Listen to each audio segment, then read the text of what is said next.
Okay, let me start the meeting. Good evening.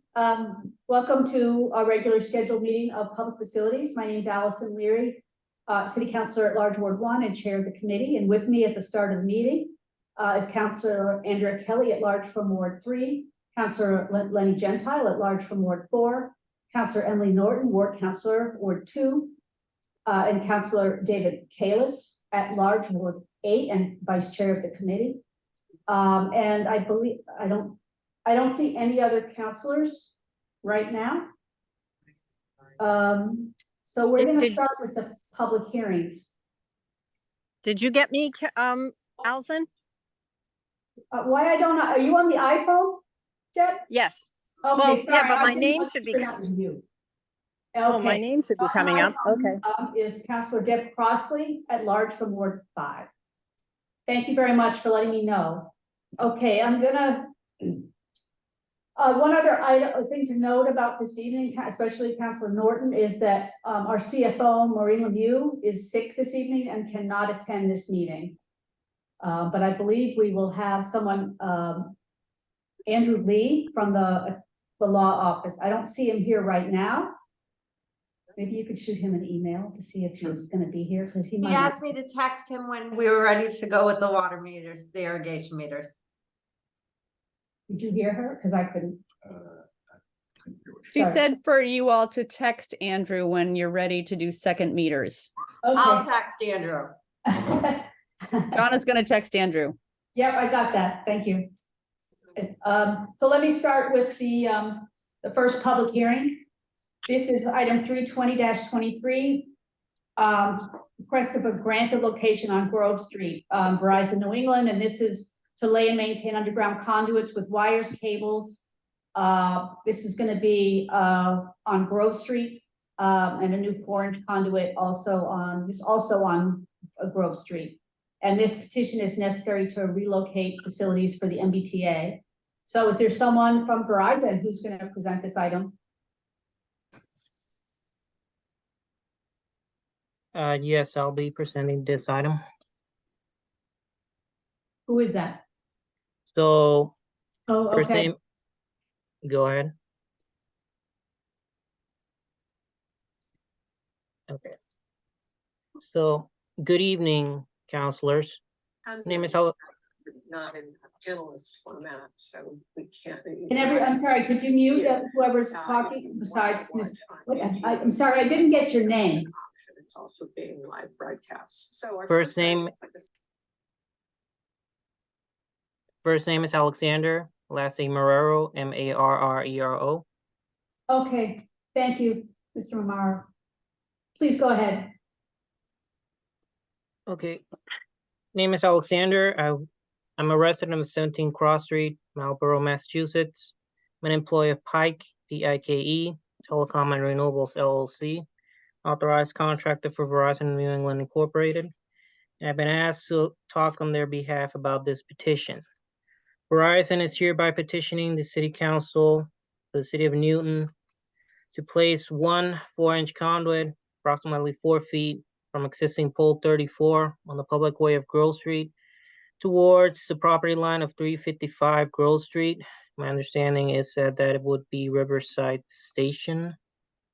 And 2 4-inch conduits also originating from pole 34, running in a southern direction towards the City of Newton MDOT jurisdiction line on Grove Street. This is being requested by Verizon on behalf of Mark Development LLC due to pending construction along Grove Street. My understanding is that the existing aerial cables are in the way of new construction that the MBTA is going to be completing. I can also answer any questions that the council might have about this petition. Thank you very much. Are there any, I know this is in Ward 4. Are there any questions from the committee on this item? Madam Chair. Yes, Councilor Gentile. So this is the first I've heard of it. And we have these liaison committee meetings on Riverside Council Markowitz is pretty good about scheduling them on a regular basis. And, you know, usually things like this get brought up, we get progress reports, so I'm not quite sure. Is this for the MBTA site in the Riverside special permit that was approved, or I is believe it is. is this for Riverside Center, you know, the office park? Alexander, can you answer that question? So on my records, I'm just showing that this is for the MBTA. I believe they're either expanding Riverside Station to include some office buildings, I guess.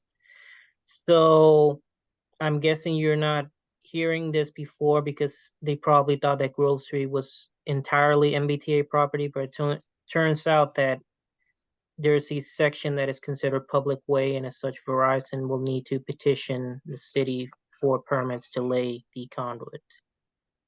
Okay, I think most people at least in the city council know this, but the last word that we had, the project that was approved is not going forward. The office buildings, that Alexander just mentioned, we've been told in a recent update that, that project is, you know, financially not feasible. And they're working on another plan that will be a much higher percentage of housing without the office buildings that, you know, were approved. So I guess I'm just a little confused about the Councilor need. Gentile, would you like to hold this item for discussion at a later date after you've had the meeting at the Riverside meeting that you mentioned? Yeah, I mean, I'm not trying to be difficult with them. It's just, all, as I yeah. say, it's not something that I was aware of. And, you know, especially as I said, since Alexander mentioned this is for office buildings, we've been told there are not going to be any office buildings. So I think we need to get some more information. Okay, Councilor Kelly? Thank you. I too would be more comfortable holding it. It feels like it's uncertain about exactly, is this the Mark Development Riverside? Is this about offices? Is this about the T? I think we should definitely hold this. I would support Okay. that motion if Councilor Gentile makes it. This is a public hearing, and just in case there's anyone from the public here, I'm gonna open the public hearing. Is there any member of the public that'd like to comment on this? I'm not seeing anybody's hand. I'd like to hold the public hearing. Could I get a motion to hold the public hearing? I'll move to hold it. Hold the public hearing. Okay, all those in favor, please say aye. Aye. Aye. Okay, and Councilor Gentile, is that a motion to hold the item? I was, yeah, motioning to hold the item. Sorry. Okay. There's a motion to hold item 320-23, the request for grant of location in Grove Street. All those in favor, please say aye. Aye. Aye. Are there any nays? Are there any abstentions? Okay, the item is held 4-0. Madam Chair, Yes, I just want to make it clear that, you know, because I haven't always had the fuzziest relationship with Mark Development, warm and fuzzy. I'm not looking to cause them grief in any way. It's just that I'm just surprised. Quite honestly, the last update that we got and the change of the proposed project over there is everything that I've heard to this point sounds very good to me. You know, there's a lot more to know, but it sounds very good compared to, you know, what we had originally approved. So again, just for the record, I want everybody to know this is just it surprised me, a lack of what's going on, but by no means am I trying to cause any problems for them as hopefully they move forward in this other direction. Councilor Gentile, I don't think you're the only one that would like more information. right. It was a unanimous vote, but I understand you want to be clear about your intent. Yeah, there's just a little history, that's all. I'm trying to clarify it. So the second item, Wait, I sorry, actually have- Allison. yes, I just wanted to confirm, you said the vote was 4-0, but there are 5 or 6 of us here, so Oh, sorry. Can Evan confirm what that vote was? It was 6-0. 6-0. Yep. Okay, Sorry. thank you. Councilor Reyes joined that too. Oh, okay, Counselor Mark Laredo has also joined us at large from Ward 7. The second item is 321-23. Actually, I'm gonna ask for a motion to amend this item. So So moved. the original item included private ways, which the city doesn't have authority over. So I received from our city engineer, Lou Taverna, an amended docket item that just includes the public ways. Did any member of the committee see that amended item? Doesn't seem like it. I'm gonna read it into the No. record. Did any of them get it? No. No, Oh, okay. That probably should have been sent out, but, okay, let me read it into it. This is 321-23, a request for a grant of location in Chestnut Hill Road. And these are just the public ways. National Grid petition for a grant of location to install and maintain gas in Chestnut Hill Road as follows. 325 feet of 8-inch plastic in Chestnut Hill Road from the existing 12-inch cast iron in Beacon Street to replace 325 feet of 6-inch cast iron. Then 420 feet of 4-inch plastic main in Chestnut Hill Terrace from Chestnut Hill Road and Gatehouse Road to replace 420 feet of 6-inch cast iron. And finally, 40 feet of 8-inch plastic in the intersection of Chestnut Hill Road and Gatehouse Road to replace 40 feet of 6-inch cast iron. And this was sent based on the engineer's examination of the plan and reflects only work done on public ways. Are there any questions on that? Okay. You have 2 residents on the call here from the private ways, so just let us know when we can ask questions. Thank you. Okay, thank you, Mr. Duvonic. Okay, are there any questions from the committee on this amended item? Actually, first I want to say, I gotta ask for a motion to amend. Okay, does anyone have any questions on what I know you don't have anything written in front of you? But it is included in the original, some of it is included in the original docket item. We just had to remove the private ways. Okay, are there any questions from, could I get a motion to amend? This motion item? to amend. Thank you, Councilor Crossley. All those in favor, please say aye. Aye. Any abstentions? Any nays? Okay. Are there any questions on this item from the committee? I don't see any. I'm going to open the public hearing for this item. Could I get a motion to open the public hearing? I don't think you need one, Madam Chair. Okay, that's right. I usually just open it myself. Okay, I see Mr. Barr from, I see your hand up first. So if you want to speak, please raise your virtual hand. Mr. Barr, you may speak now. Okay, thank you. Peter Barrow, 60 Endicott Street. Could you speak up a little bit or turn up your sound? I don't know if it's Uh-oh. just me again, but I'm going to try. Is this any get a better? little closer to your microphone. I don't know if it's this room or. I think it's the room. I'm able to hear him fine. It is the room because we can hear everything fine on Zoom. Okay. Please go ahead. Okay, I'm going to try to speak louder. I hope you can hear me, Chair Leary. I have a lot to say.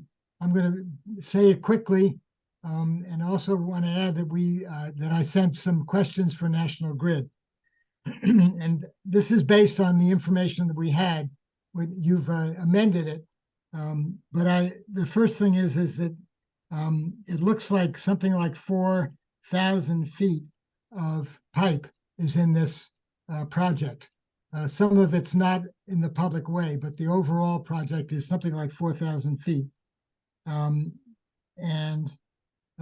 We estimated the cost of this project to the ratepayers to be $5 million. And I would ask National Grid to verify, is that the amount that's in the project? I noticed that it's not in the GSEP plan. And I think just a word on GSEP, this is a plan, the state legislature authorized GSEP to replace leak-prone pipe. And it, according to priorities, that the gas company was supposed to evaluate the areas that are highest priority and then replace those pipes. But this project is not in the GSEP plan. And I would want to know why this became a high priority if it wasn't in their plan. To my thinking, this project is an example of a larger problem with the whole GSEP process. For example, in 2022, the GSEP plan was for $4.7 million of pipe replacement. But the actual, according to National Grid's filing, the actual expense in Newton was $23 million. And then we looked at all of the 2022 grants of location that were granted in 2022, and only 40% were in the GSEP plan. So this looks like a program that's out of control. But I'm not the only one who's saying that. I want to quote from Mayor Fuller's letter to Governor Healy. She said the climate crisis requires the gas system to be eliminated or significantly limited sooner than anticipated a decade ago, meaning that system-wide pipeline replacement will result in stranded assets. In other words, these are investments that are not going to actually prove useful to the people of Newton. The GSEP program is deeply flawed, but I think it's also not only flawed, but being abused. And that the gas company, because it makes a special profit from GSEP installations, is running ahead with pipes that shouldn't be replaced. And the main, but this is, the GSEP is a statewide program. This is a city hearing and a city issue. So it's important to be practical. And I know that, Chair Lee, I know you've been vocal about the need to do something about GSEP, as the mayor has been. But I think there are also things that the city can do, that the city has agency here. So I want to continue to talk about that. The main agency is regarding leaks. Methane leaks are a powerful greenhouse gas, more powerful than carbon dioxide. And the contributions of methane to the climate crisis are very large. And we can do something about this in Newton. And the mayor has agrees with this.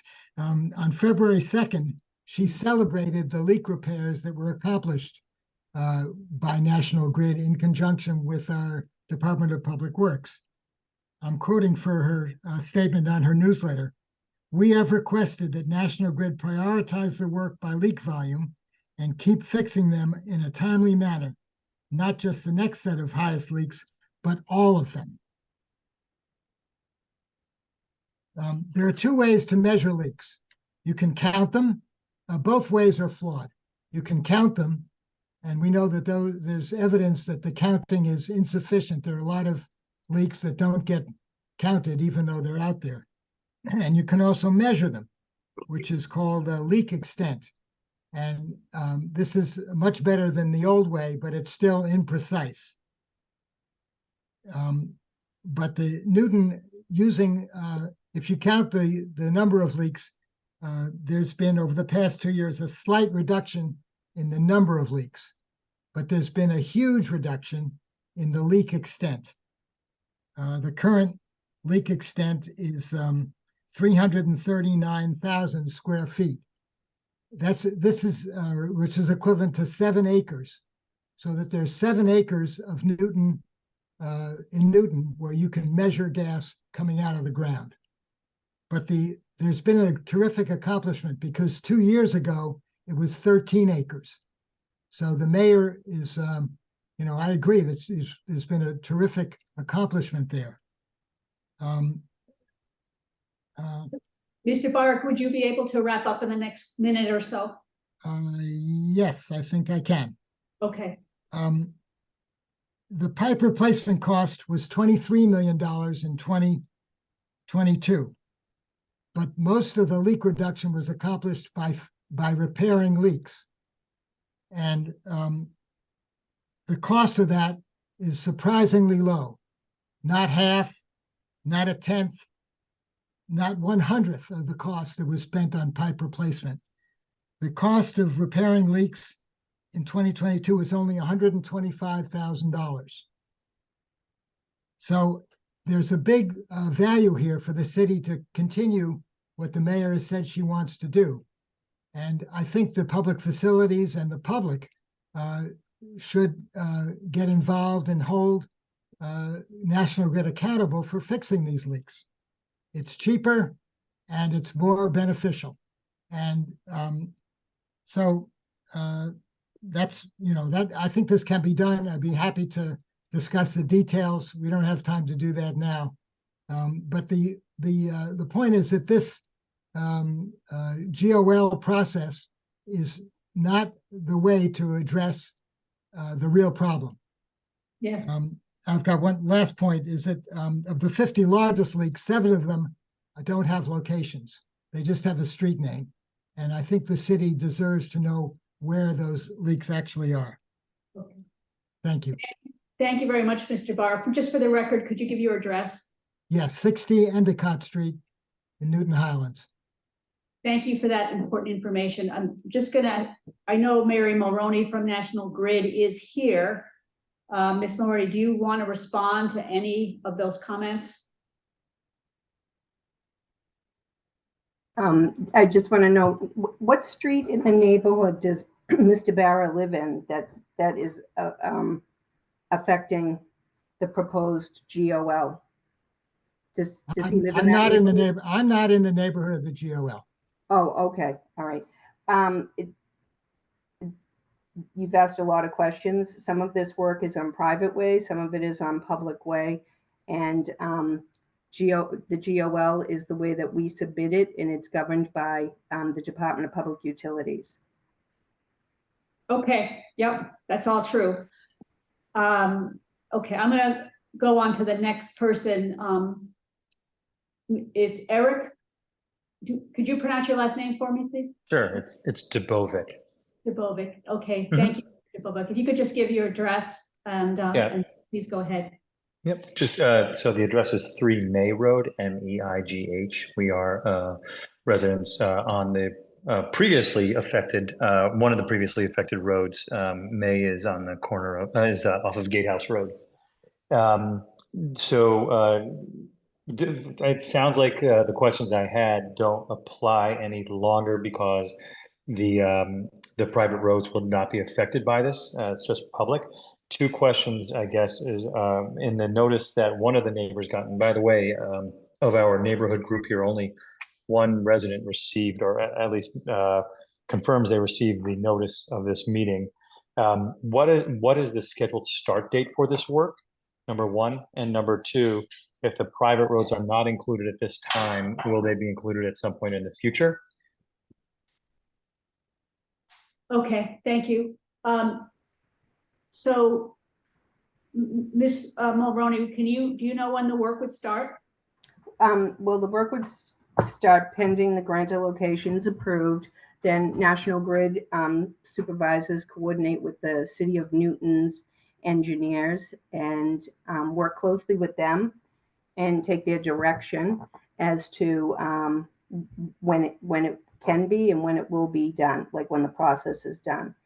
And the private roads will be part of it. The project went in for total transparency so that the city council is aware that it's not just one little piece, that it's a bigger piece. Just, so if their constituents have concerns, they can call their counselors.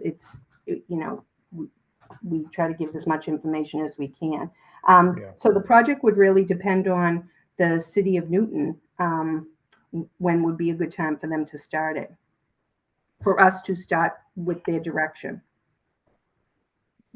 And that's for the public. The private roads, because of the earlier amendment, the private roads would not be part of the initial project. Is that the way to read that?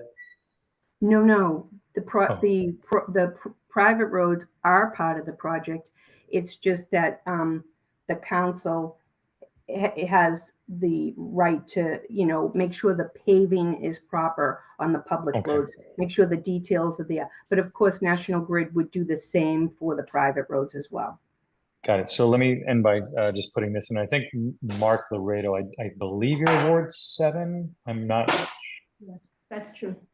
Okay, great. And I saw Lou Taverna was on here earlier. I'm the road champion, if you will, for Gatehouse and May Roads. Just so you know, we are meeting with an engineer from MW Engineering on Friday to discuss both a resurfacing project, a potential resurfacing project of Gatehouse and May Roads, as well as a stormwater management project. Again, footed by the residents of the private ways, given that's how the city's bylaws are written. So it would be very helpful to coordinate any other work on the roads with me. As a representative of the neighborhood, I'm happy to provide whatever documentation the city or the ward needs for that. But we would hate to have road repair, much needed road repair work completed, only to have then National Grid come in and dig up resurfaced, regraded roads. So Eric, I would suggest that you could send an email to me as well as Councilor Laredo. It's aleary@newtonma.gov. And Mr. Goldberg, I'm M. Laredo at newtonma.gov, and I'll be, of course, share it with my Ward 7 colleagues, Councilors Baker and Grossman. Perfect. That'll be very helpful. Thank you. We're happy to coordinate any efforts we can. Thank you. And I think that's all I had. Thank you. Thank you very much for your comments. I'm going to recognize Mr. Nathan Phillips. Thank you, Chair Leary. Nathan Phillips, 73 Charles Street in Auburndale. And I wanted to just comment on options for pipeline repair and maintenance that don't include replacement of pipes. And particularly, I'd like to remind the committee about the option of lining pipes instead of replacing pipes. So the current way that National Grid treats our pipes would be like, replacing a light bulb by poking, through the sheetrock, or doing open heart surgery instead of laparoscopic endoscopic surgery. We have better methods that are more cost effective, at least half the price, and are trenchless. On April 13th, this committee heard National Grid say that they do not line pipe, but I'm looking at a public record on August 25th, 2020, about a pipe that was lined in Newton near the Crown Plaza Hotel, 350 feet of 12-inch bare steel. So in fact, National Grid does line pipe. They've lined pipe in other places successfully. We have records that show that they can line pipe down to 6-inch cast iron diameter. In fact, it's a study that National Grid even supported, done by Cornell researchers in 2015, that was funded by the Pipeline Hazardous Material Safety Administration. And so I think there's a due diligence for cost effectiveness that needs to be done. And that pertains to the ratepayer money that is being used. I think the current estimate that I hear for GSEP across Massachusetts is $40 billion for replacing leak-prone pipe. It's about $1 billion for Newton alone to replace, if we were to replace the 78% of our 305 miles of leak-prone pipe. So that's $1 billion in Newton alone. And so I think we really have to just rethink status quo and think about doing the kinds of advanced leak repair that we know exists and is happening already. So yeah, I would just like to remind us that we have other options. Thank you. Thank you, Mr. Phillips. Much appreciated. I do think it's really important that the committee have full information about the scope of the work and the impacts regarding putting in totally new gas mains, particularly with regards to the GSEP program. And I think it would be a lost opportunity for us to make sure that we're being much more efficient with ratepayer dollars. I'm inclined to hold this item till. Mr. Chair, Chair Leary, I have my hand up. Oh, I'm sorry. Councilor Kalis, please go ahead. Yeah, I just want to follow up on what Mr. Phillips said. And I'm wondering if Ms. Mulroney can respond to that. The fact that apparently she said that there's no lining going on, but there actually is.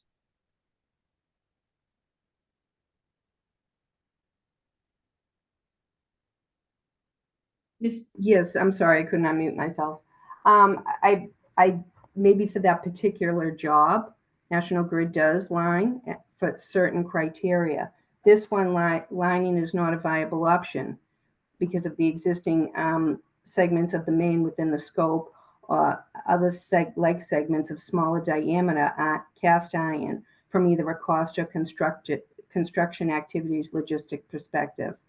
The existing configuration of gas main has a high concentration of service laterals that would prohibit a system shutdown that would be required prior to application of the lining of the existing pipe. Okay, you just said a lot there. I'm wondering if you can put that in writing.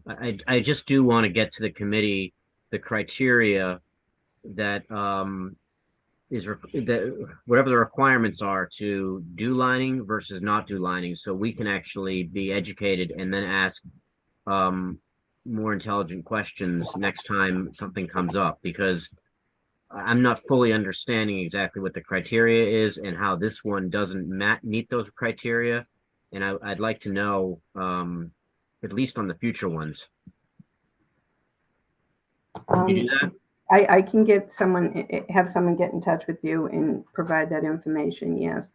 But National Grid does comply with the state, the DPU, as well as our engineers that know the system of gas well, have been trained under the state law.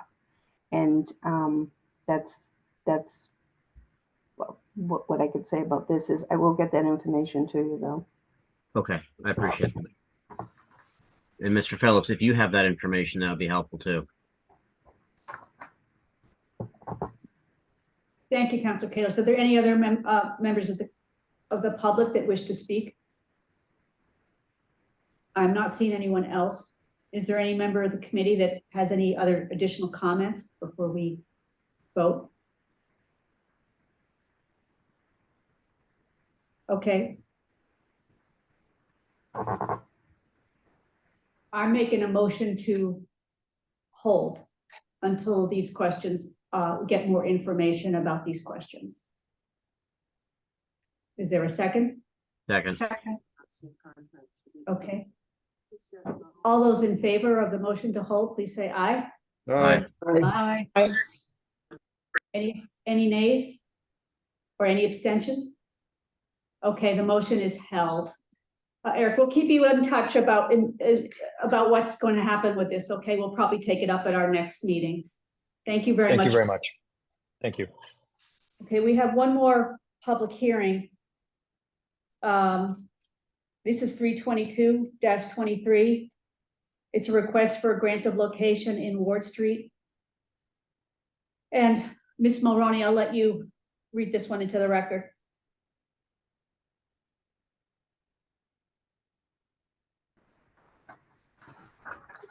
Good evening.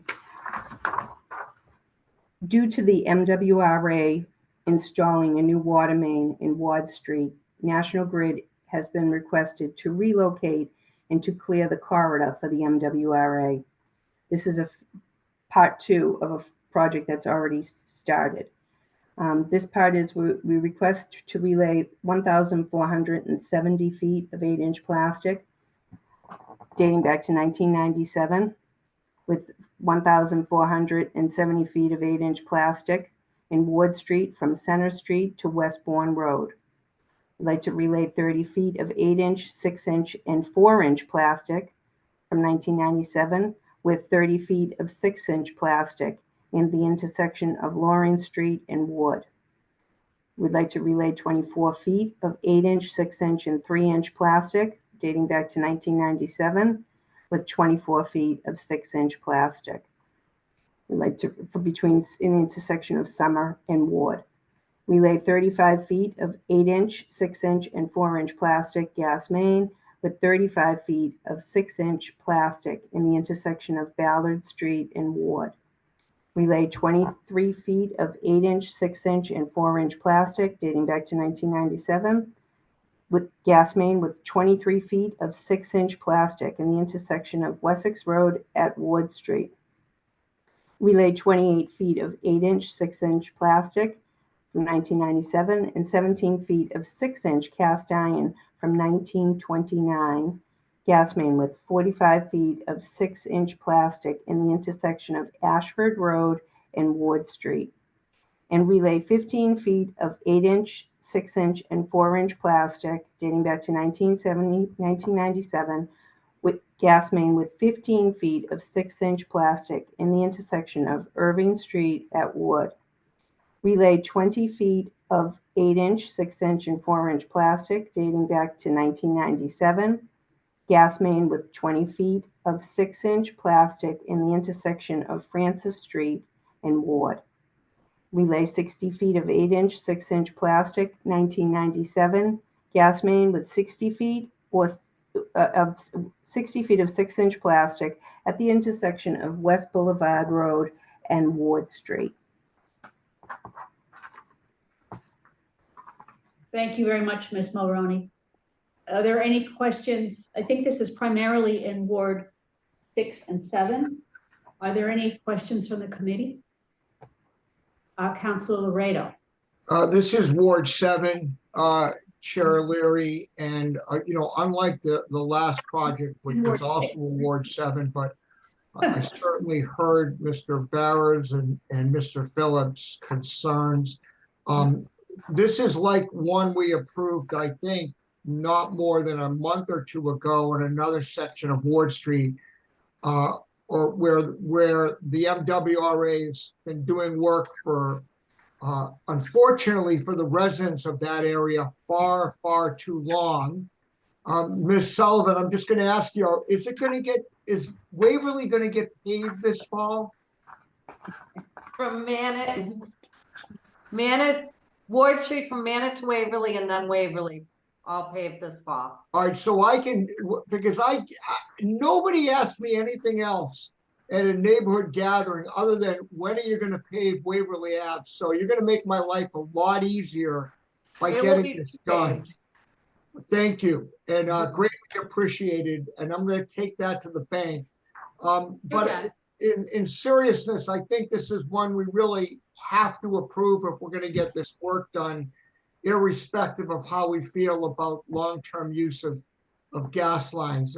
They need the room. That's what they're telling us. I'm not the engineer, but Mr. Taverna is telling us that, and I don't see a whole lot of choice here.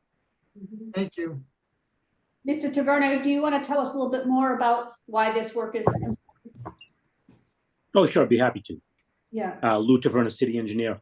Yeah, the MWRA is proposing to install a new water main in Ward Street from Waverly to the west towards Center Street, and then on Center Street from Ward to Commonwealth Avenue.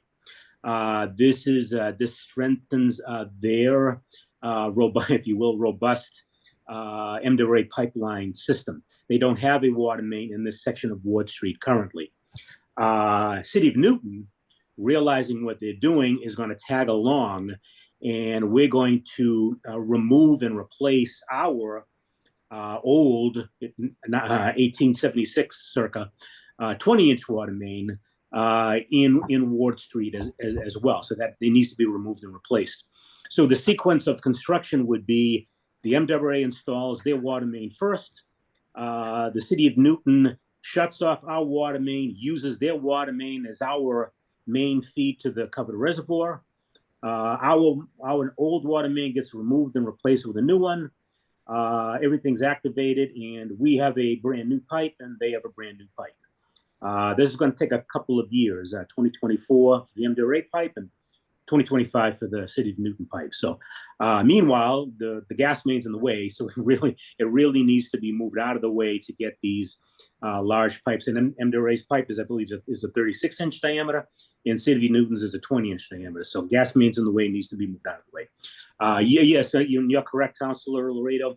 You did approve something a few months ago. I think it was the spring. That was Ward Street, same project, Ward Street from Waverly to West Boulevard.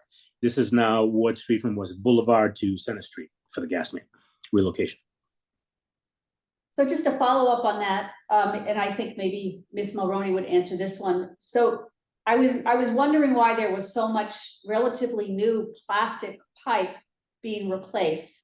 But you're saying that it simply needs to be replaced because it's in the way, or is there anything, is this pipe actually cracking? I think there is some earlier pipe, plastic pipe that can crack and cause problems. So which one is it? Is the pipes have any other physical problems, or is it just simply they need to be moved and then replaced? The pipes need to be moved at the request of the MWRA. Okay, that's the reason why so much plastic is being replaced. Okay, thank you very much. I'm ready Mr. to Phillips, move to, I'm sorry. we have the public, I want to open the public hearing on this as well. I see Mr. Phillips, followed by Mr. Butler.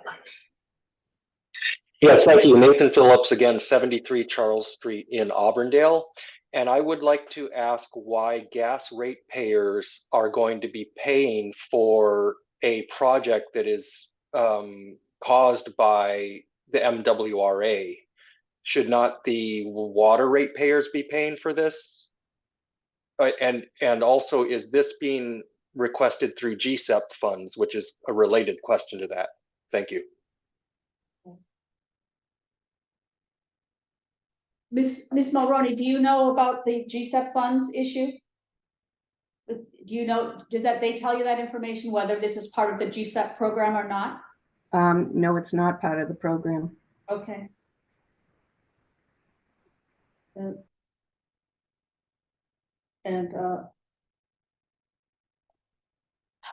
I know that Newton are also MWRA ratepayers too, whether it moves to.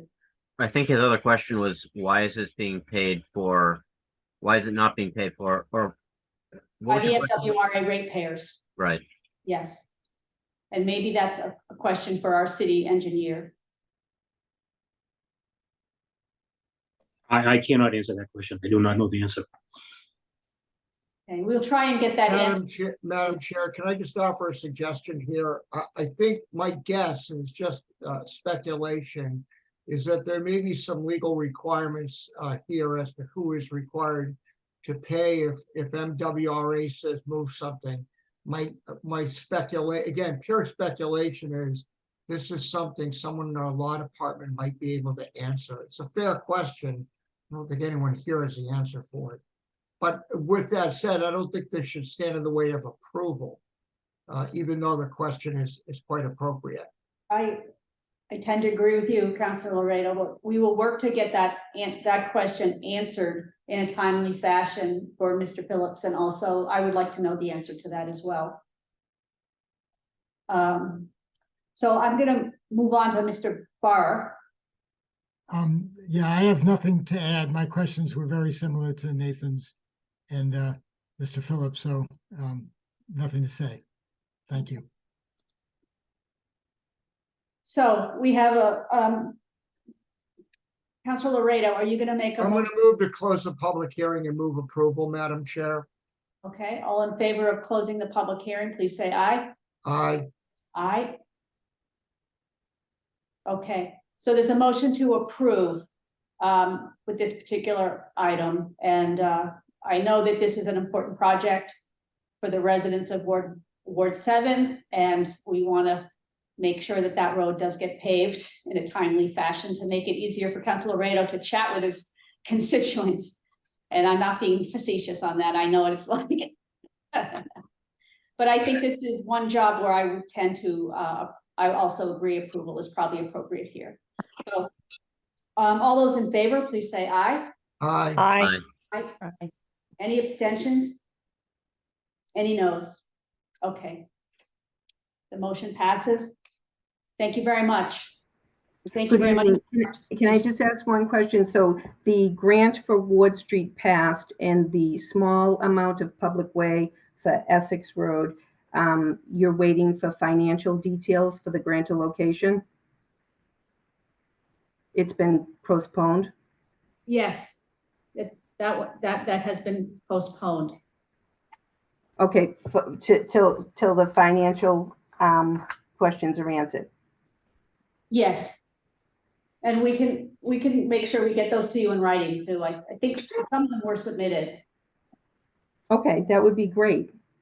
Okay. Thank you so much. Thank you very much, Ms. Mulroney. Have a good night. Have a good evening.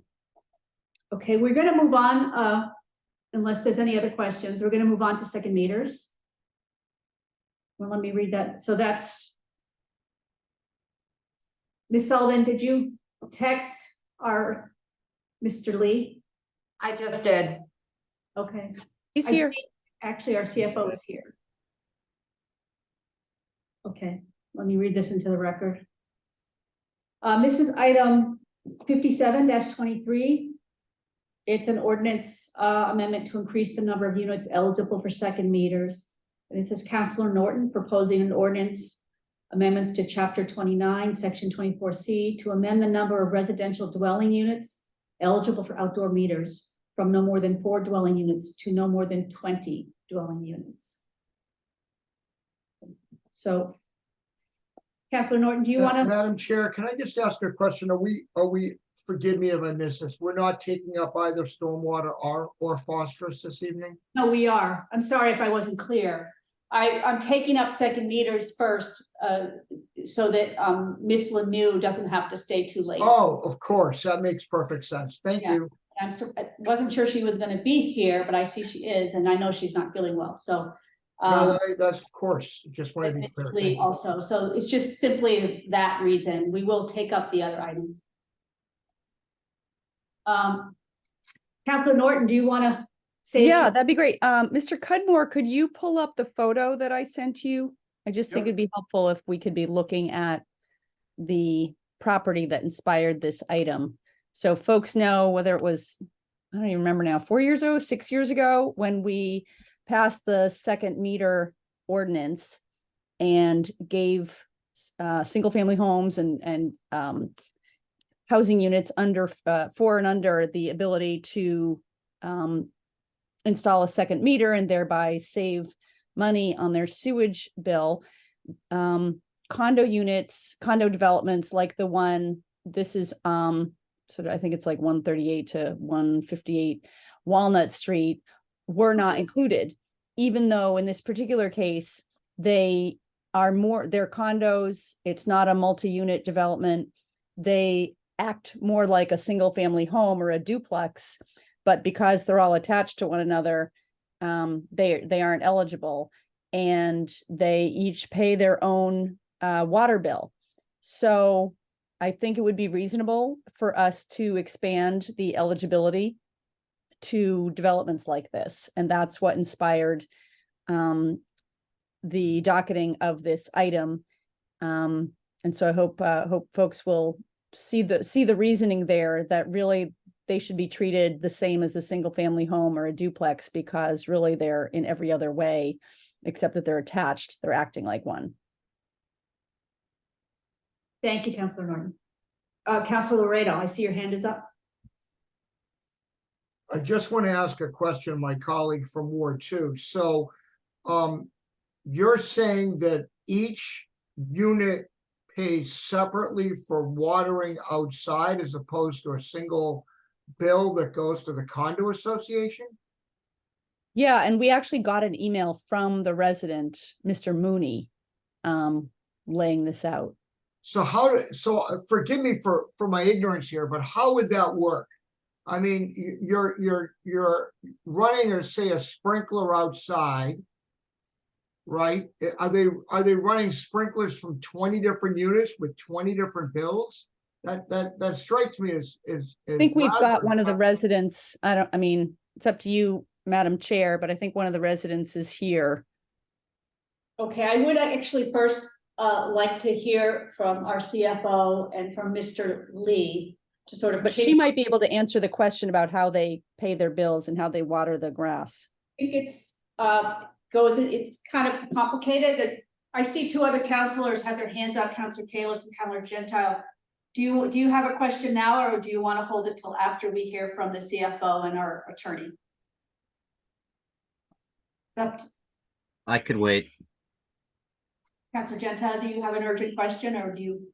I have just one implementation question as to what's going on now, which will help me to understand where this is going. So can I ask of either Ms. Sullivan or someone else from Public Facilities?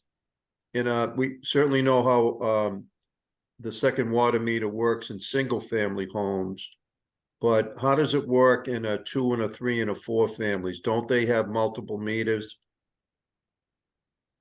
Yes, I think your question can be answered. Ms. Sullivan, do you want to take that up, or is?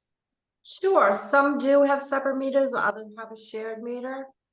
And we do actually allow the irrigation meter. It needs to be built to one condo though, and split up by the homeowners association. So essentially one unit takes ownership of the irrigation meter. For all other residents, all other 19 residents? For the complex, yes. Well, right now it's only 4, because I believe. That's So true. So if in a 2-family, there's only one outside meter? That would be up to the property owner. If they wanted to install 2, they could. But right now, the practice is it's sort of up to the homeowners. You can also just put in one extra outside water meter, and then it's up to them how they pay it. Yes. Okay. I'm gonna go to Ms. Lemieux now. Good evening, Ms. Lemieux. I hope you're feeling. Thank you, Madam Chair. I think we have a few different issues that we have with this docket item.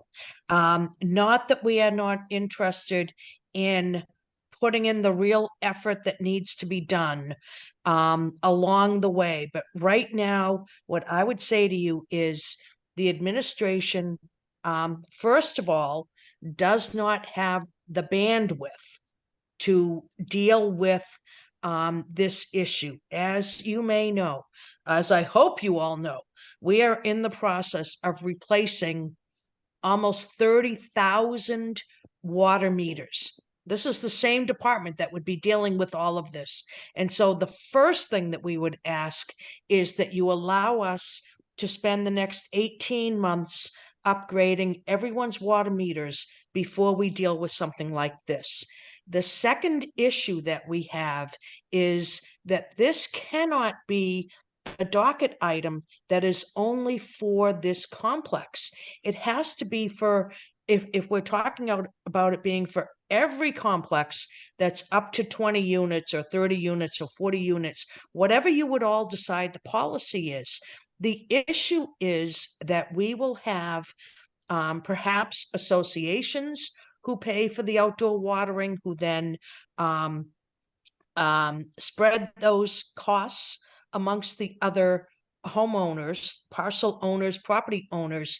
if we were to do this without putting a lot of work and a lot of thought into it, we have the potential that anyone who might want to sell their property within this complex might have a lien put on it if the association hasn't actually paid it. And so we have financial concerns, we have operational concerns, and our biggest request is that obviously everything will die at the end of this term, but that you allow us to have the next 18 months to get all of the meters replaced, to do all of the work that we have to do. And then we will be more than happy to really investigate this issue and work with you as a council to determine whether or not the constraints that we put on how many properties can be part of these irrigation meters. Okay, thank you very much, Ms. Lemieux. Councillor Norton.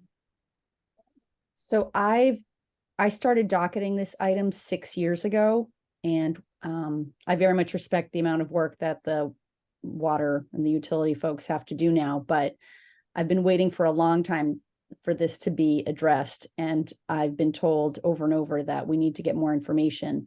And so I'm not going to be on the council in 18 months. So if we don't address it tonight, and I wouldn't want I would not ask my fellow councilors to be voting on something without being fully informed, without having all the information. But I just want you to know the context. I literally have been docketing this for 6 years. Yes, Councillor Norton, I know you have been pretty persistent on this item, to your credit. I guess it might be worthwhile to have a discussion about, Ms. Lemieux, like what are some of the major issues that we have to deal with, and what do you see as some of the major problems? Well, I mean, first of all, the fact that the homeowner association or one member of the homeowner association would be responsible for all those other meters seems to be very difficult. And is there another way?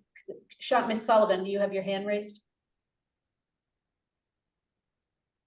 No, I don't. It's essentially one property address has to be the billing address for the irrigation meter. Then the homeowners association would divvy the bill between all of the condo units. But we actually have to have one legal address for the irrigation meter to bill the homeowners association.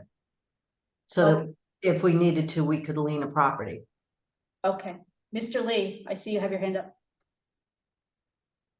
Thank you, Madam Chair. So Deputy Commissioner Sullivan laid out kind of practically what the practice is. However, it is a little bit more nuanced than that with regards to how these units get billed. Obviously, if everyone pays their bill, it doesn't really matter what property it attaches to, right? They take it to the condo association pays it, the bill's gone. Really what matters is at the time when there is a shared meter, a shared irrigation meter, and it's unpaid, and then the lien arises and it has to be committed to the tax bill. There is a statute that explicitly authorizes the city to then apportion that outstanding amount to the tax bill and lien every single property that is part of whatever however many units there might be in proportion to their undivided interest in the common areas. So that's the way that it would have to operate if, a bill went unpaid and it did go to lien. Okay. Councillor Norton, let me go to Councillor Kalis. He just raised his hand. Well, I was just wondering, thank you. Councillor Norton, did you know this, and how did you propose to solve that? Well, it sounds like we're already solving it for the 1 to 4, or I guess not 1, 2 to 4 units. Interesting. Right? Yeah, I mean, Mr. Lee, how do we do it with the 2 to 4 units? I believe we do it exactly like I said. I consulted with our assessor as well as with our treasurer to make sure that we have the protocols in place in order to properly lien these properties and to commit a tax bill. They both did represent to me that, there would be a significant increase in the number of properties that they would have to kind of address if a lien arose, because I think that I don't have the numbers. I'll have to defer to Deputy Commissioner Sullivan with regards to how many properties this could possibly affect, but clearly there's going to be more. So in terms of having the practice itself, there's a way to do it.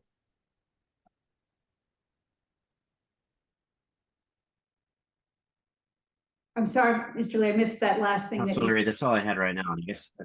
I'm just saying the practice itself to be able to properly lien properties for unpaid water bills to commit it to their tax bill. We have the practice now. We are able to do it, right? It just becomes more complex and probably time consuming with obviously the greater number of properties this would apply to, but then also having to apportion it, for example, as opposed to, you know, a 3 or 4 unit to a 20 unit. You'd have to read their master deed, make sure that you know what their percentage interests are, and then divide it accordingly. So you can have a relatively small amount that's unpaid and lien, and then have to split it, I don't know, 20, 19 different ways so that it attaches to each property's tax bill. There's no other way to do it. That's the only statute that I was able to locate that speaks to this. So is there like a limit to how many you could do? I mean, why 20? Why not 30 or 50 or 100? I said 20 because my understanding is the docket item is for increased from 4 to 20. Okay, but I mean, if we do this for 20, then why wouldn't we also allow larger units, larger complexes to participate in the second meter program? Well, I was thinking that this, as you saw from the photo, it's more like townhouses that are just sitting next to each other. It's not like a multi-unit like Trio or Avalon, that it's a company that's irrigating. Mm-hmm. I think it opens a can of worms, though. I'm going to go to Councilor Kelly, who hasn't spoken yet. Oh, thanks. I just want to interrupt and to let you and Evan know that Vicky Danberg has been waiting to get in the meeting. If you can just allow her in. She asked me to tell you that. Okay. That's it. Thank you. Did you see her? No, Okay.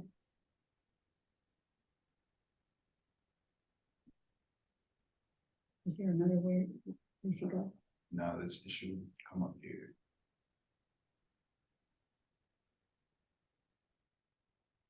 If you could ask her to retry to come in, I'm just not seeing her in the admin spot in the participants list. Okay. I think Councilor Gentile had his hand up from last time because he's not in the picture right now. Are there any? I'm all set, thank you. You're all set, Councilor Gentile? Yes, Okay. thank you. I'll lower it. Yeah, thank you. Are there any other questions from councilors? Okay, Councilor Norton, I think the best way to handle this at this point is to do a motion to hold, because I think it's quite reasonable that with the bandwidth issue is really the problem at this juncture, and that we could take it up again sometime after the 18 months. Okay, just, you heard me on how long these residents, I Yes, mean, I have heard you, but even if a future council decides to vote it down, I just think they deserve having it be thoroughly discussed. I hope you all will approve it. But just, they've been waiting a long time. yes, I think we definitely need to have another sort of in-depth discussion, and maybe we should have a smaller group looking into this at some point. But I do think the bandwidth issue is, I mean, no one really saw that we were going to have to replace some 30,000 water meters, and the problem that's causing now. So it really is a priority. Otherwise, I would say we would still hold it, but I think we'd have to go into a deeper dive to see how it would work. And what the other application, the other practical applications. And I do think it does open a can of worms, because I don't think it would necessarily stop at 20. There might be other condo associations that would want to participate as well. So Yeah, and again, I just think if they each have their own bill and they're acting more like single family homes or duplexes, then I think that's a reasonable accommodation. And if it's really more like an apartment building, then not so much. I see that Councilor Kalis has his hand up. Thanks, Councilor Kalis. Yeah, Councilor Norton, I just wanted to know, do the people you're talking with, the residents, understand this lien issue? the shared lien? No, this is the first time I've heard this, so I appreciate Mr. Lee raising it. Because I'd be interested in understanding, once you go back and talk to them about that, what their response is, and if, because I mean, I agree, it should be pursued, and I might take it up after you're gone, but I'd want to know that. Okay, thank you. So can I, Counselor Gentile, did you have your hand back up? Yeah, I just wanted to add on to what Council Kalis just said, and I understand Council Norton's frustration, I get it. But the reason we don't want to rush into this is, you know, I didn't realize about apportioning, you know, a possible lien. And I can just see that, you know, somebody's selling their condo, and then, you know, at the last minute, the attorneys go and they get a municipal lien certificate, and it shows that, you know, this bill has been, you know, attached to their condo, and it can, you know, mess up a closing. And I think that, you know, that's a very real possibility, and that's something that you wouldn't want to see a closing get screwed up on. You know, and it's because it's probably not an awful lot of money, but still it could delay it. And I think that condo owners in particular, you know, need to understand how this whole lien process works. So I do think we need to get it right. Yes, I agree. Counselor Norton? Again, this sounds like this is the policy that we have for the 2 to 4 units now. And I'm curious, Mr. Lee, if you happen to know, have we ever had to deploy this? I don't know. I didn't ask that question. Okay. Anyway, for you all in the next term, that would be, I think, a relevant question, is just how often this even happens. It could be, if it happens all the time, then it could be a lot more complicated with, you know, a 10 unit development and so forth. But if it has not happened with, you know, in 6 years with any others, and that also could be useful information. Yes, and we did receive a letter from one of the owners of the condo making his case for the second meter. So we appreciate that letter. I hope they understand our reasoning with holding the item this evening. So, Councilor Norton, would you like to make a motion? Sure, I'll move that we hold it. Okay, without further ado, all those in favor of holding, please say aye. Aye. Aye. Are there any abstentions or any nays? Okay, thank you very much. We have 2 more items that are kind of very kind of together, and I believe our Ms.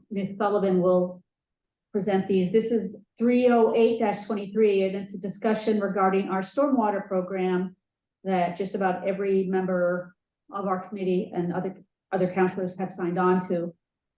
And then Ms. Sullivan, do you want to talk about both the stormwater and the phosphorus control plan together, or would you like to take them up separately? With the committee's permission, I would love to give a presentation on the MS4 permit, phosphorus control plan, and our stormwater management. Okay, I think that would be fine. So I'm just going to read it to the record. 324-23, the requesting a discussion with DPW regarding the phosphorus control plan and the NIPD's permit. So please go ahead with your presentation. Thank you. You have your hand up from last time, right? Yes. Okay, yeah. Y'all see my presentation? Yes. Thank you. Thank you, counselors. This presentation is a refresher on the MS4 permit, including the phosphorus control plan. The presentation also includes information on the citywide stormwater improvement infrastructure projects. Please hold your questions until the end of the presentation. I'll be happy to go back to any of the slides for review.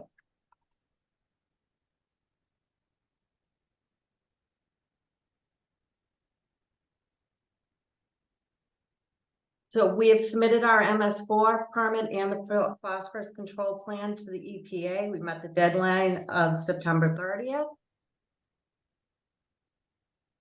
The MS4 plan, together with the phosphorus control plan, is meant to improve water quality by reducing nutrients such as phosphorus and addressing some flooding issues. The illicit discharge detection program is well underway and almost 65% complete. There are other highlights on the slide. If you'd like, I'd be happy to go through them, or you can read them yourselves.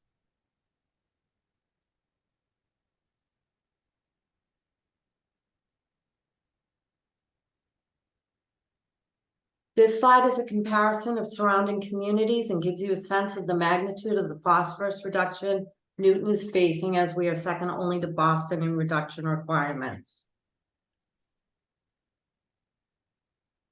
As you can see, we're significantly above Dedham, which is the second highest at 222 pounds, while we're at 1,420 pounds. And that's only 25% of our phosphorus reduction requirements. We have completed the phosphorus control plan. The executive summary of the plan was included in the Friday packet and gives a good overview of the plan and its requirements. The full plan is available online on the utilities website under applications and permits. We will be seeking an alternative schedule from the EPA as part of the permit.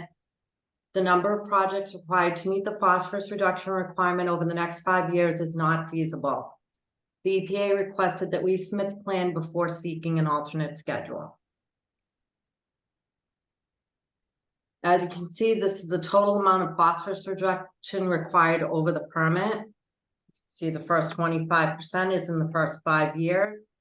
By 2038, we will need to have reduced it by 5,679 pounds. Those are the current requirements without an alternate schedule.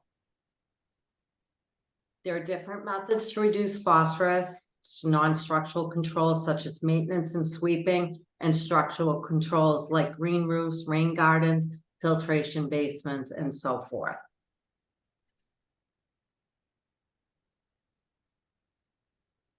Recent studies indicate that leaf litter is a major contributor to phosphorus during the fall season.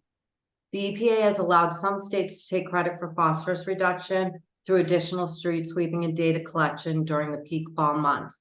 We anticipate these credits to be adopted from Massachusetts in the near future, which should help us with our phosphorus reduction, significantly help us.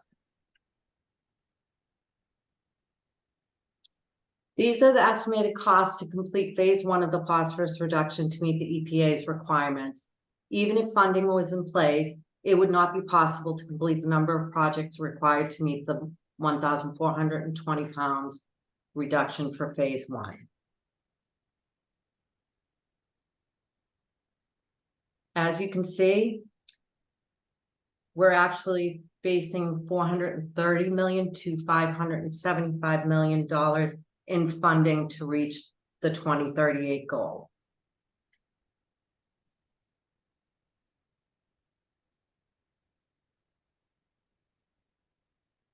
These are our next steps.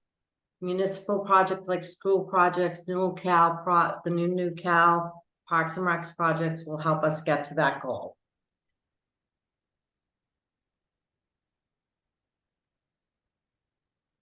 The next steps include the discussion with EPA staff on the alternative schedule request, the submittal of the PCP to EPA, which is completed, advanced stormwater control demonstration projects, which is essentially public education and getting the word out.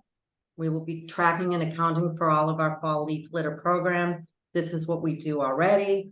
We are well ahead of the curve on sweeping, and we'll continue to document existing stormwater control measures.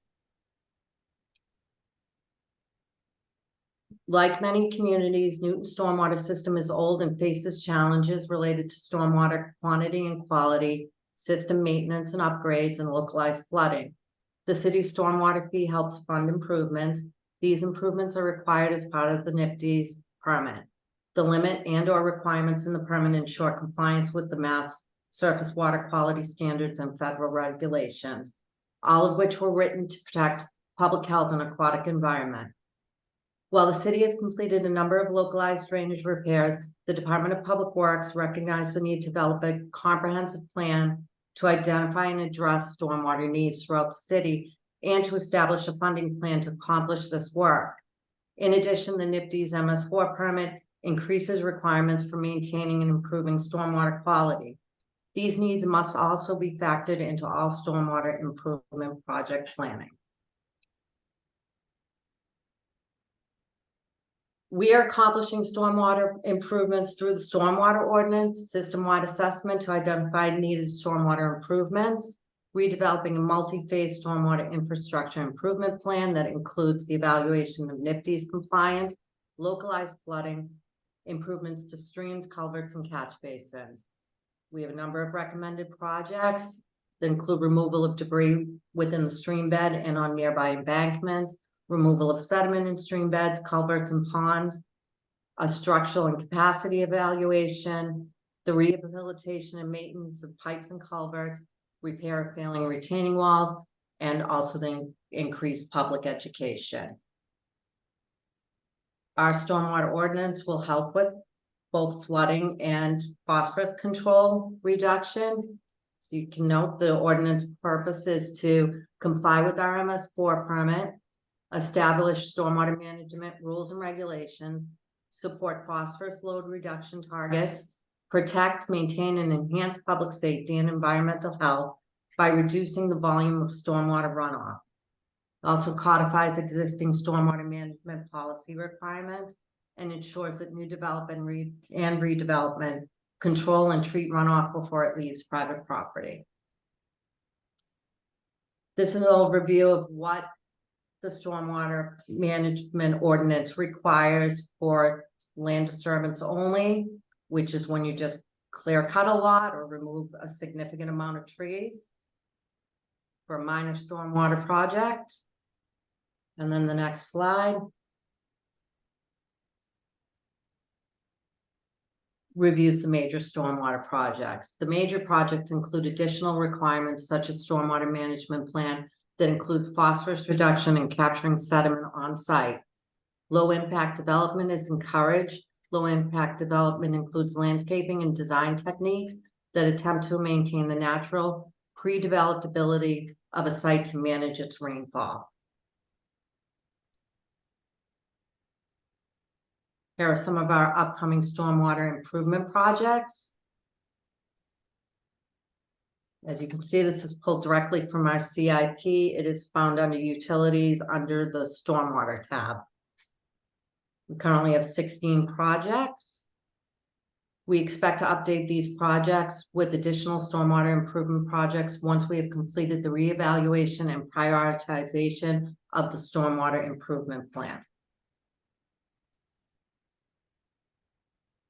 We were also awarded a grant in partnership with the Charles River Watershed Association to design and implement a plan to remediate stormwater runoff into portions of the Cheesecake Brook, essentially around Albemarle Field. This grant also includes habitat restoration on the banks of the brook. We've also applied for a state revolving fund low interest loan for a term of 20 years. We received the loan. We will use it for stormwater asset inventory, including a condition assessment for all structural controls in the city, which also includes the private sector, so that we have a full understanding of what is out there. We are working to reevaluate and reprioritize all stormwater improvement projects, taking into account state and federal regulations, localized flooding, which includes maintenance plans for culverts, streams, and catch basins. We anticipate completing the reevaluation and reprioritization in the coming spring and summer. And we look forward to presenting the draft plan to the City Council. Concludes my presentation. Happy to take questions. Thank you very much, Ms. Sullivan. If you can take down, stop sharing your screen, I can't, so I can see people. Okay.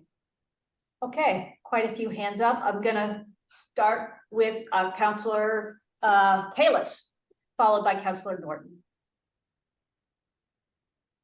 Thanks, Madam Chair. Deputy Commissioner, so at the beginning, it's the MS4. Is that what the application is? Is that right? We are required to submit our MS4 permit, which is part of our NIPD's compliance, along with the phosphorus control plan this year. And is that, so are we meeting or beating the requirements with that MS4 submission? So that's just our phosphorus control plan that was required to be submitted this year. The reduction needs to take place by 2028. 25% of our phosphorus needs to be removed Okay. by 2028. So the plan though meets that. It doesn't Yes. beat it. Okay. No, we've met all of our requirements in terms of our NIPD's permit. Okay. And when you compared us to other towns, is it just the size of Newton that makes our load that much greater? It's the size and the fact that we're surrounded by the Charles River.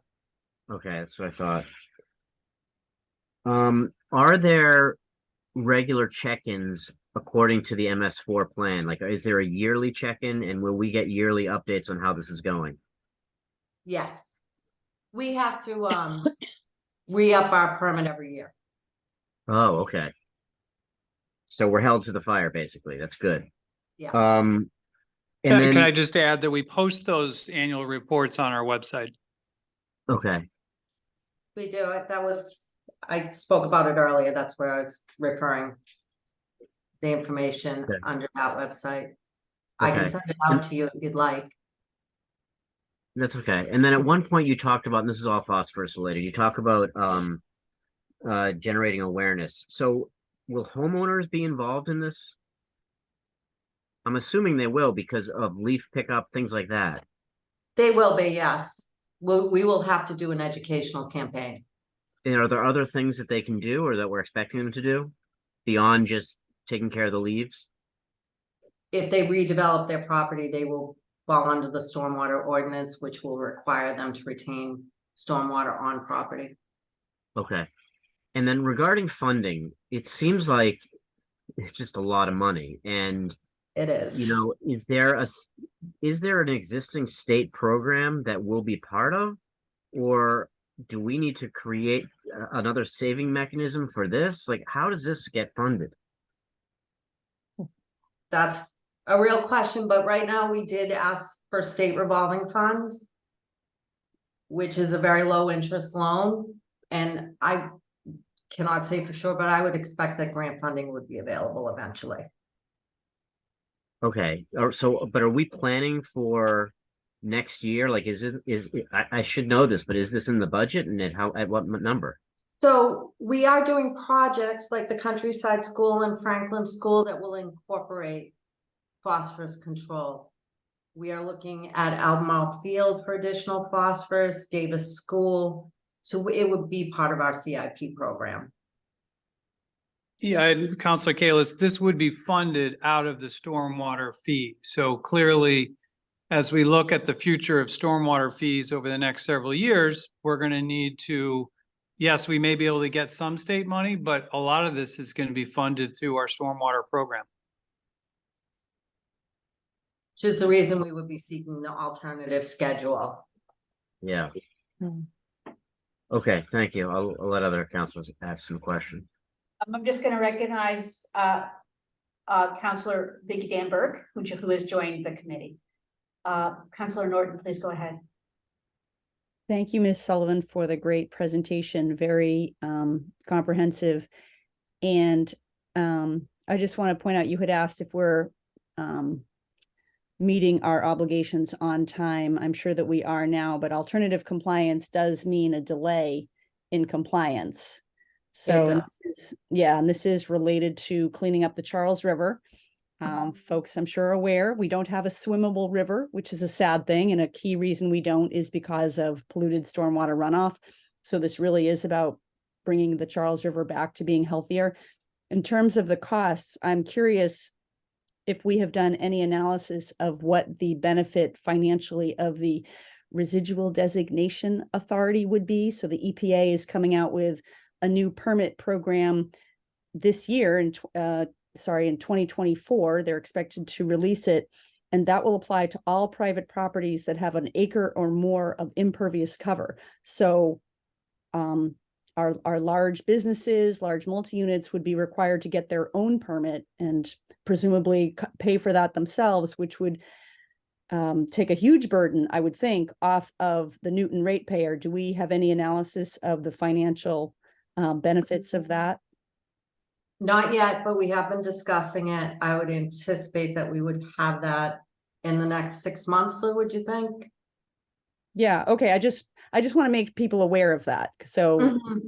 because those numbers do look daunting, and they are daunting, but it really shouldn't be on Newton ratepayers alone, when it's phosphorus pollution coming from private property owners that have an acre or more of parking lot or roofs or whatever. I would just add that it isn't just about the funding. It's the number of projects that we would need to get done in 5 years. Right. We couldn't possibly do it. I don't think we have the contract bandwidth to do it. Right. So again, if private entities are having to do a lot of that, It that would would be be wonderful. beneficial. I'm curious if we have done any analysis of the flood mitigation benefits. I saw a line on one of the slides, but presumably some of these projects, when you're reducing phosphorus, you're doing it from green infrastructure and other ways that you're holding in water, which could have flooding benefits. Which would be, even those who don't care about a cleaner river, probably especially after August 8th, are we really have people's attention in terms of flooding. Some of these projects definitely have some flood mitigation components to it. I don't have an exact number. We would need to do further analysis. The goal was to get the phosphorus control plan in by the September 30th deadline. And we are taking that and using that to guide us. Okay, but I'm just sure as we think about the cost, it's not just the cleaner river, it's also It is protecting flood people's mitigation. property and safety and so forth. So I just think that's important for Counselor Snow. And then my last question was, I know that when we talked about the stormwater ordinance last time, there still was not a mechanism for enforcement. So I'm just wondering if Ms. Sullivan or Mr. Taverna, if we have sort of nailed down what that enforcement is going to look like, because there's more requirements on even small projects. So And- we're using NewGov, our permitting system, to track all of our stormwater permits and our operation and maintenance plans. And we're in the development of a letter to remind everybody about their responsibilities and obligations to maintain their. But I storm- think, but we probably need to have some sort of teeth in terms of if you don't do it and if you don't maintain it, because if you don't maintain these things, it's like they didn't install them in the first place, right? Agreed. I think we may already have the mechanism. Lou, can you speak to that? Because I think ISD does have that mechanism. Yes, ISD does have that mechanism. I believe it's the civil penalty, which I'm not that familiar with, but there is a mechanism. There is a mechanism to enforce the stormwater. Fortunately, so far, I'm knocking on wood, we haven't had to enforce anything the stormwater ordinance. The developers and homeowners apparently tend to comply with what we're asking them to do. But we're still early in the game. It's only been a year and a month or two so since we've been doing this. But again, fortunately to date, haven't had to enforce, but doesn't mean it's not going to happen in the future. Right, just humans being what they are, I'm sure, at some point, and then particularly as properties turn over and people aren't. As they even turn aware over, the new owner's not going to have any idea what the stormwater system is. Yes. Right. Okay, that's it for me. Thanks. Thank you, Councilor Nord. So I'm going to recognize Councilor Crossley, followed by Councilor Laredo. Thank you very much. And thanks for all those questions, Councilor Norton. I have a bunch of my own. I remember from at least a dozen years ago, when we were putting together the water, sewer, and stormwater plan and working with Weston and Sampson. And we were much more general on the stormwater plan at that time. And I remember David Elmer making the comment more than once, the sheer number of projects that are necessary because of the way we've developed over a century and how it's not often a large project that is used to capture the damage we've done over the century. It's mostly, lots of small things. Like every time we do a streetscape renovation, we need to be incorporating new features. Every time, we have even a small project in the city. And we need to be, as you say, educating people about what options there are so that, even hard packed lawns aren't running out into the street. It's a very wide range of stuff. So, but my question regarding that is, and I have to say, I've been a little busy, and so I haven't studied the CIP. Now that you've pointed out the 16 projects, I'll look at those. But in the bigger picture, to get to this total phosphorus reduction, which is the measure, what percent, and how do you figure out what percent of this work is private and will happen over time? Big picture. Now, I don't mean exactly, versus public. And how do we understand that, as we go forward with any of the additional studies we need to do, so forth, who owns what, what amount of land? How do we grasp? So first, we're gonna need to know what the EPA is gonna require from private properties. Is it gonna be over an acre, under an acre? Then we'll have a metric to go with. So we are calculating what amount of phosphorus reduction we have. And we're gonna go backwards to pick up other special permits that have the requirements for stormwater. So we will use that to get us part of the way to stormwater, and it will depend on what they allow for leaf litter collection. That's a huge component. So there's a lot we don't know Yes. yet. Yes. And, so I imagine there's some kind of a point system that, they're going to grant us so many points for doing X, Y, or Z. But on the other end, there's the real impact on water quality. Are we required also to be measuring that, or are they doing that to see how effective our strategies are at the Charles River? It's like, how are we actually reducing inflow of toxic materials into the Charles River? I believe they test all of the time, so they will know. Correct, Lou? Okay, so we could affect a whole bunch of projects and spend a whole bunch of money, and at the other end, we don't know what effect it's going to have on cleaning up the water. Well, we know how much phosphorus reduction a project results in. Right. There's a calculation. There's a technical calculation to calculate the amount of phosphorus removed based on the device that you install to manage stormwater. So that's a textbook calculation, if you will. So for project A, for instance, may remove 5 pounds of phosphorus. Project B may only remove 1 pound of phosphorus, depending on the device that's selected and installed. That's the measure. Okay, it's not really the endpoint. It's not really, measuring, water quality in the Charles River. That is the endpoint. Somebody does that, but we measure, what device gives us the phosphorus removal. It's an engineering calculation that does that. Okay, so they give us points according to this calculation. Well, it's not points. It's pounds. It's pounds. pounds. Okay, Pounds. they calculate pounds. Yeah, So they calculate they're- pounds they're- removed. Yeah, I get it. We get I get it. credit for pounds removed. Yeah. Okay, so those are just numbers. I guess what I'm trying to understand is Right. what at the other end of it, Right. how are we measuring the real impact? But maybe we're not doing that. So our responsibility, our requirement is according to these engineering calculations, and then it ends there for us, at least for the foreseeable future. Yes. We have to get to the goal of the pounds. Right. So I'm also concerned about the money, but I wonder if you could address this. So as I understand it, our sewer program, given the increasing costs from starting 3 years ago, everything's 30% more money out in the construction world.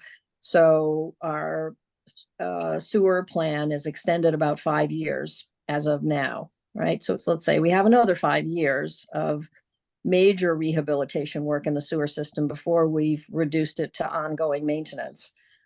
So it's going to be 5 years in my mind then, if we're increasing our rates 3.9% per year in total.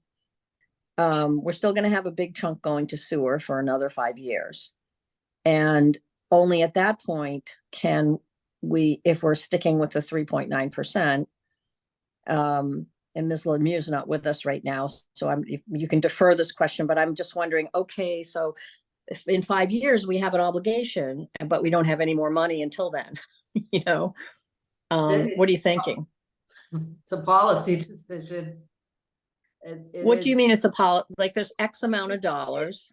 There's X amount of dollars. How do you want to take those X amount of dollars and divvy them up between stormwater, water, and sewer? Okay, I was thinking we have to finish the sewer project. We But- extend it, I see. balance. That Okay, so balance. we're gonna have those conversations. And then the final thing I have is on the flood mitigation projects. I understood that Ted Jerde is working with you on the side to put together sort of a comprehensive list of the flood control projects we have funded since about 2013. And what is left on the table, and can you tell me where you are with that? So we're working on it. That's what I would expect, that we'd come back in the spring and summer with a comprehensive plan and a prioritized plan for projects. Okay, but that, thank you. So several of them are in the CIP, like Laundry Brook, Cheesecake Brook. Right. Those are programmed over the next 5 years. I was just trying to get a big picture, even of like what we've accomplished to date, because we have accomplished a number of projects, and to be able to look at what's on the CIP in the context of what we've already done. Can we have that list before next spring? Just what we've already accomplished. Absolutely. Okay, that would be great. Okay, thanks. That's all for now. And thank you so much. I know you all are working really hard on this, and it's a daunting amount of work as it's in terms of what you currently know, and how are we currently going to fund it, and what are all the rules going to be? You don't quite have all that information yet, so I understand that. So thank you. Thank you. I would also have a request from all of you. If you hear anything about flooding, it is helpful for us, because sometimes it doesn't get to us. Most of the And time it does, on but that every once point, in a while, yes. on that point, as you know, in Ward 5, the 3 Ward 5 counselors went out to visit someone along a stretch of brook, Daylit Brook, that I didn't even know existed over there until we started hearing from these people and how their backyard is getting increasingly flooded during these severe, intense storms. And so I know you're going over there. You've already been over there, but I know that there's going to be some work done to just help clear the pathway. But it's going to be another project on the list. So yeah, that's really, and I guess we're going to be hearing from people more frequently now. We have a lot of those sites through the city. Yeah. And we need a good maintenance plan going forward for those areas. Great. That's good to hear. Thank you so much. Okay, Councilor Laredo. Thank you, Madam Chair. So I first, and thank you, Ms. Sullivan, for really a very thorough presentation. So I want to follow up on what Councilor Crossley just said about the sewer projects getting delayed 5 years. I did not hear that before. Maybe I just missed something. I'm not sure it's a full 5 years. They have been extended. We've had to phase a few because of costs. But I do know that we did go back and combine the Oak Hill Dedham area. So what are we looking at? And what was the original plan for completion, and what's the current plan in terms of dates? So it was a 10-year plan. We did push it out. I would say it's 2 to 3 years out right now, because we had to phase it. We will have to push it out further, I think, if construction costs continue to rise. And what's the annual cost per year? If we didn't phase it, $9 to $10 million a year. All right, so so when we're done, we will theoretically free up $9 to $10 million a year. Now, I know that means changing the sewer rate and the water rate and the stormwater rate, but if you're going with this overall idea the mayor put out of a 3.9% total increase, that certainly allows you to increase stormwater. And what do we spend? Remind me what we're spending on stormwater right now. About 2.1 million for projects. The remaining, about 2 million goes to personnel, equipment, contracts and so forth. So close to 4.5 million or so? 4.1, I think it is. Okay, so the 9 million would be a significant addition, but I'm hearing from you that the work, even on a 20-year plan, is gonna be far in excess of that. Yes. Do we have, again, if you don't have it, I understand that. Do we have any ballpark idea in today's dollars what that work would entail? Hold on, I'm just gonna go to a slide because I think I included it. 130 million. So for full implementation, they expect between 430 million and 575 million. So 9 million a year plus 4.5 million a year ain't gonna get there at all.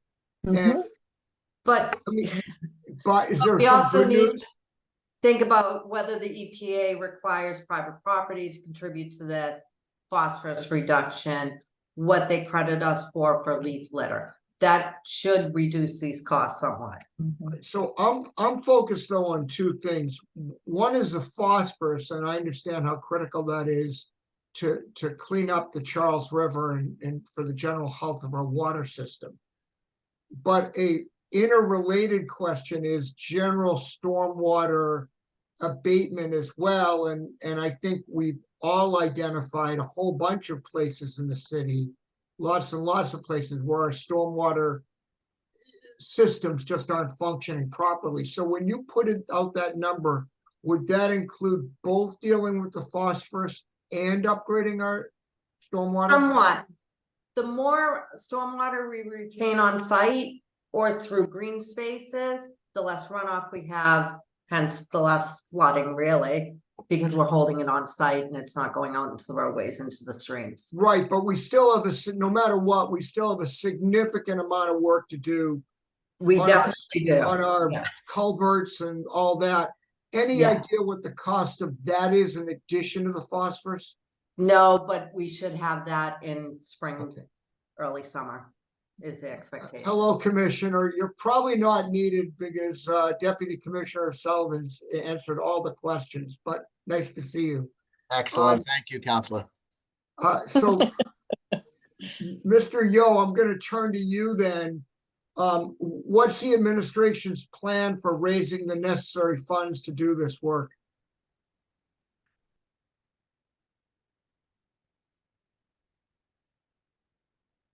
You want me to go knock on his door?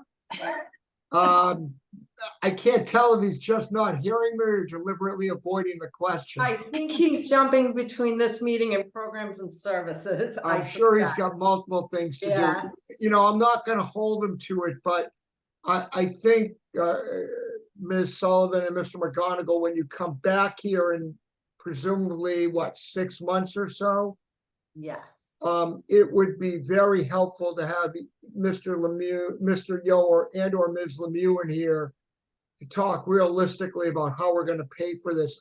Frankly, I think we're going to have to, no one likes to hear this, but we're going to have to increase our stormwater fees, it seems to me, quite significantly. And, you know, I'll just put out there, colleagues, while it would be a great increase in the fee, you know, the fee compared to, say, one's property tax bill or even water and sewer bills is really pretty minuscule. But I don't see any way around this. And you know, all the problems we had the last couple months with flooding just demonstrate that we've got to do a much better job of this. So those answered my question. Oh, I'm sorry, one more question. You said something about enforcement that in the special permit or rather, when someone does development, they're required to have a stormwater maintenance system. What do we do, if anything, in inspectional services to go out 10 years later and make sure that those systems are still functioning? It's actually under engineering. Engineering, I believe, does those inspections. And do you do that, Mr. Taverna, on a regular basis? The new Well, government. yes. Go ahead, Shauna.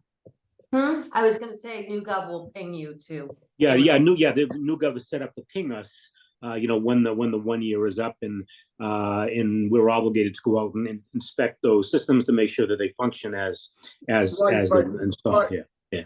My Again, concern- we're just starting on this, so we're already we're 1 year into the permit, if you will. So we're just beginning to do these follow-up inspections.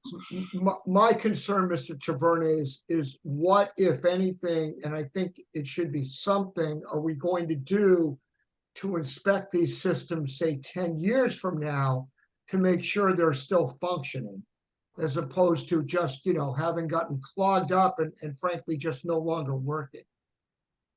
I believe there's an annual inspection of the system by our engineering staff. Is that correct? Yeah, there's an annual inspection by us. Yes, we There do it is. once a year. Yeah. Okay, that's Yeah. great. And is that only of projects of a certain size, or is that anybody who does some kind of, Anybody who obtains a stormwater permit. Yeah.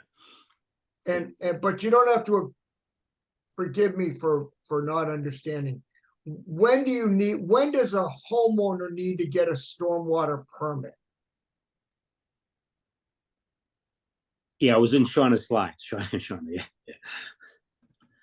I mean, if hypothetically, if I decide to build an addition to my house and it's sizable, do I need to get a stormwater permit as part of it? Yes, you Yes. would. Yeah, you would obtain one, yes, from engineering, yes. And then every year thereafter, Mr. Taverna, someone from the city's coming out to check on my stormwater system? If you were required to put in structural controls, yes. Yes. So we're going out and anybody who gets a stormwater permit, I'm just confused as to what our inspection process is, that's all. So if you can't achieve stormwater retention with low impact development, the landscaping, the rain gardens and so forth, and you're required to put in structural controls like a retention basin, engineering is inspecting that once a year. Okay. to ensure that If it's you do it with low measure controls, i.e. a rain garden or something else, that doesn't need to be inspected because it's not a mechanical type of system. Is that about it? low. Yeah, we would look to see if it's clear of debris. Those type of systems, collect debris over the, leaf litter, whatever, grass cuttings, Yeah. whatever. So we would inspect it for to ensure that it's functioning as it was installed last year, clear of debris. That's kind of what we're looking for, these low impact. Yeah. But the low impact doesn't get inspected thereafter every year. It's just that first time, correct? No, we would do it every year. Yeah, because every year it's subject to subject to Okay. debris. So yeah. All right. I don't want to take more time. I know colleagues have questions. Maybe Ms. Sullivan and Mr. Taverna, when you're back here in the spring, we can hear a little bit more about this because I Okay. think Yeah. it's really important for us to have a clear understanding of what we're doing, and it may require an additional time on your part, Mr. Taverna, and part of others, and we ought to know that. So thank you very much. Thank you, Councilor Rado. Go back to Councilor Norton, followed by Councilor Crossley. Thank you, Madam Chair. I wanted to also say that we all should feel good that we have a stormwater fee. A lot of most communities in Massachusetts do not. So there's these type of investments that we're talking about compete with everything else in the general fund. So we're actually looked to as a leader that we even have this fee. So I did want to mention that. I wanted to also sort of give more detail to Ms. Sullivan when she answered why we have such a high burden. It is that we are within, like Newton is entirely within the boundaries of the Charles River watershed, whereas other communities subject to this might be half in our watershed and half in another watershed. So they're not subject to it as much, where Newton is entirely within the watershed. But it's also a calculation related to the amount of impervious cover. So it's not something that I've seen discussed in the MBTA Communities Act discussion or the village zoning, although I haven't been in all of those meetings. But if we are going to be increasing the amount of impervious cover because of those, or not careful about how we do it, then we are going to have more of a burden in the future. So that's just one thing I wanted to reference. And then the other is, I know I'm getting some checks on what's happening in programs and services right now. what we do with trees is very impactful on stormwater. Trees store stormwater and absorb stormwater. So I will urge my colleagues to support a really strong ordinance there and do whatever we can to protect our existing canopy in addition to planting more, including on private property, or incentivizing that, because that's going to affect stormwater and pollution and flooding as well. Thank you. Councilor Crossley. Thank you. Well, I do have something else I wanted to talk about, but I want to address Councilor Norton's comment about the village center planning, because that has nothing in it about stormwater management, as it shouldn't, because all of our other ordinances apply to it as they do to any other zoning district in the city. So the engineering stormwater ordinance applies to all new development.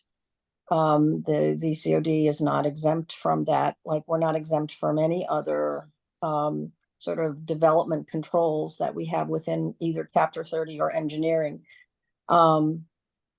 So I did want to mention that. Or an earlier comment by Councilor Laredo about flooding and the budget.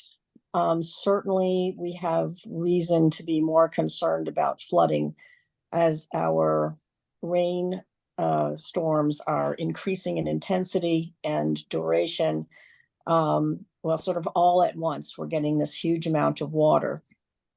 And we should be concerned about that. My question is, what you're talking about here today is the NIPD's plan, which I know there's a relationship between that and reducing flooding, but it's not a direct relationship. It's not entirely, I'm thinking there's not in your budget predictions for NIPD's what we need to do to increase the capacity of our drainage system.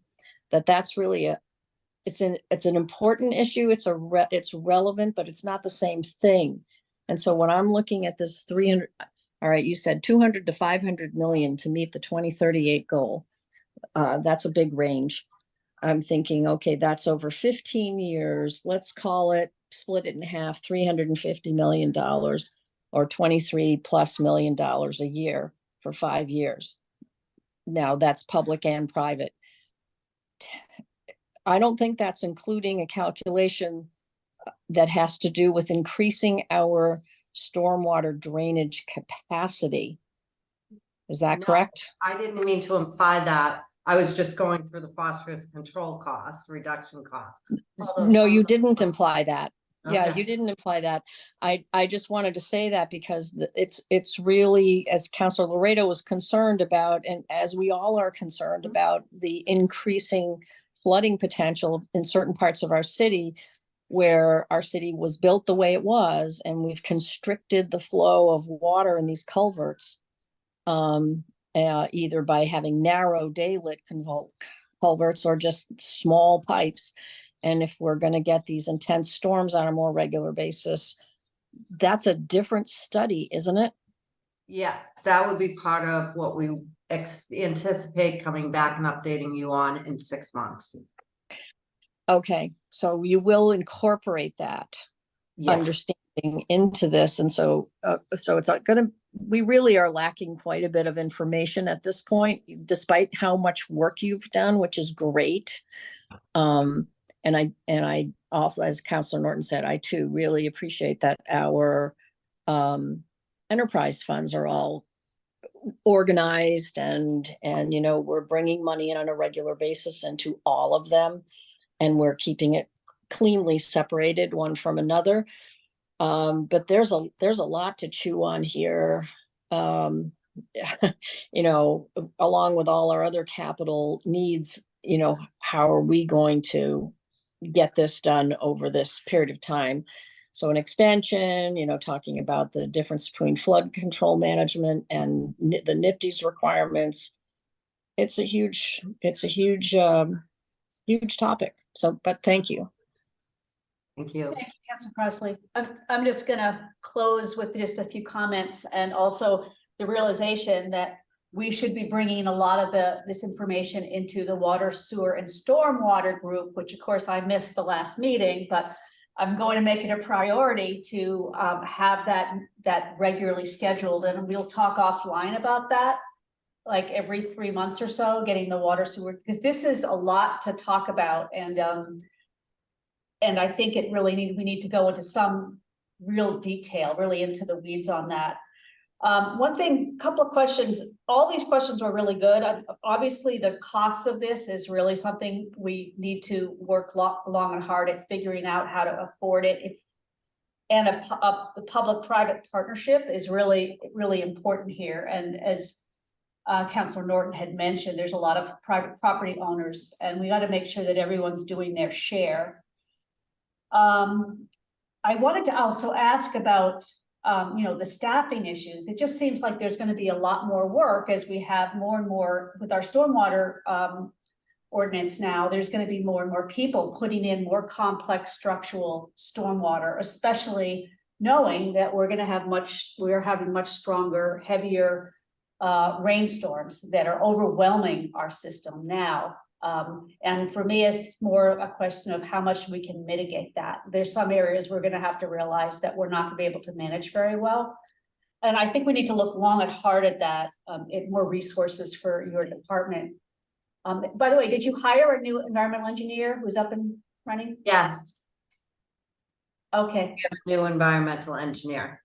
Okay, great. I haven't heard much about that. We can talk about that offline. We'll bring him in to meet the committee. Okay, that would be great. I also just wanted, you'd also talked about habitat restoration. I don't want to lose sight of that along the Charles River either, because that's really important. I bike almost every day along the Charles River now to get to work. It was Cheesecake Brook. Oh, that was Cheesecake Brook? Yeah, that's what we have the grant for, yes. Okay, I do see some habitat restoration, Councilor Norton, along the Charles River, but a lot of it looks like it's sort of been neglected, I have to say. Anyway, that's another discussion. It's getting late. I don't want to keep people, but I would like to schedule a meeting either between March and May for next year for this to come back to committee and with more, I know we'll probably still have more questions, but with some answers to some of the questions that were answered, that were asked tonight, and to see where we are. This is obviously a high interest subject, and particularly interested in it as well. Councilor Crossley, is your hand still up? I didn't mean for it to be, but I'm going to advocate for March before the spring rains start. Okay. So I'm not seeing any other questions from the committee. So our work this evening is complete. So I would just entertain a motion to hold on this item. So moved. So moved from Councilor Kalis. All those in favor, please say aye. Aye. Aye. Any abstentions? Any nays? Okay, thank you so much. Appreciate Thank it, you. Sullivan. We'll Have a see you great night. at our next meeting on the 18th. Have a good night.